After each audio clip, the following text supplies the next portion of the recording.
নমস্কার, কলকাতা টিভি ডিজিটালে আপনাদের স্বাগত। আমি ইন্দ্রাণী রয়েছি আপনাদের সঙ্গে। আমরা বিহার নির্বাচনে বুথ ফেরত সমীক্ষা নিয়ে আলোচনা করছি এবং বিহার নির্বাচনে আরও যে সমস্ত বিষয় আছে সেসব কিছু আলোচনার মাধ্যমে আপনাদের সামনে তুলে ধরছি।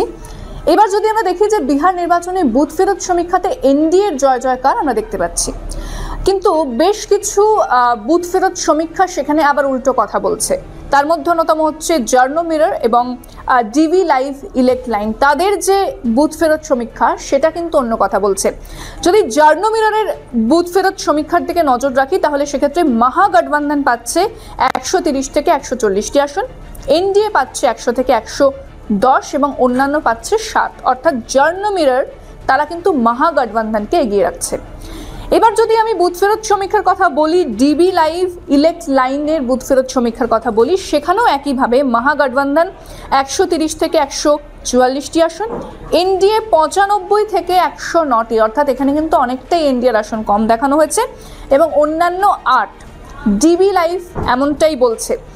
এবার একটি ইউটিউব অর্থাৎ উল্টা চশমা বলে একটি ইউটিউবের সমীক্ষাতেও উলটপুরাণ দেখা যাচ্ছে এবং এদের আসন ভিত্তিক সমীক্ষা মিলে গেছে অনেকটা জার্নো মিরর এবং ডিবি লাইভের সঙ্গে।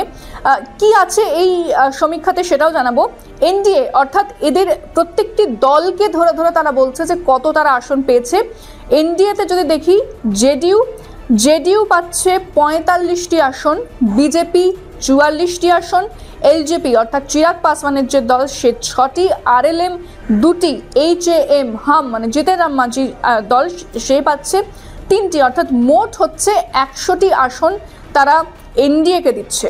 অন্যদিকে মহাগঠবন্ধনের দিকে যদি নজর দিই তাহলে মহাগঠবন্ধনের মধ্যে কে রয়েছে? আরজেডি মানে তেজস্বী দল, সে পাচ্ছে 86টি, আইএনসি মানে কংগ্রেস 21, ভিআইপি 6 এবং সিপিআইএমএল 93, সিপিআইএম 8, সিপিআইএমএল 13টি আসন পাচ্ছে, সিপিআইএম 8, আইআইপি 2, সিপিআই 2, আইএনডি 2, মানে মোট 136টি আসন তারা ইন্ডিয়া জোট বা মহাগঠবন্ধনকে দিয়েছে, অর্থাৎ মহাগঠবন্ধন কিন্তু এখানে এগিয়ে রয়েছে।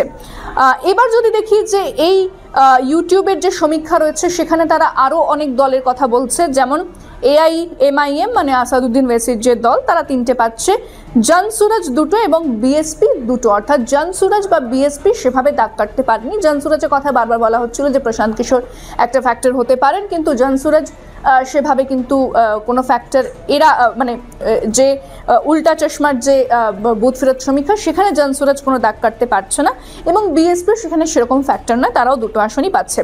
অর্থাৎ যদি মোট এই যে 3টে বুথ ফেরত সমীক্ষা এসেছে এদের দেখা যাচ্ছে যে এরা মহাগঠবন্ধনকে অনেকটা এগিয়ে রেখেছে এবং এনডিএকে অর্থাৎ বিজেপি, জেডিইউ, এলজেপি এই যে দল তাদেরকে অনেকটা পিছিয়ে দিয়েছে। কিন্তু অন্যান্য বুথ ফেরত সমীক্ষাতে এনডিএ তার একেবারে জয় জয়কার, তার রমরমা বাজার দেখা যাচ্ছে।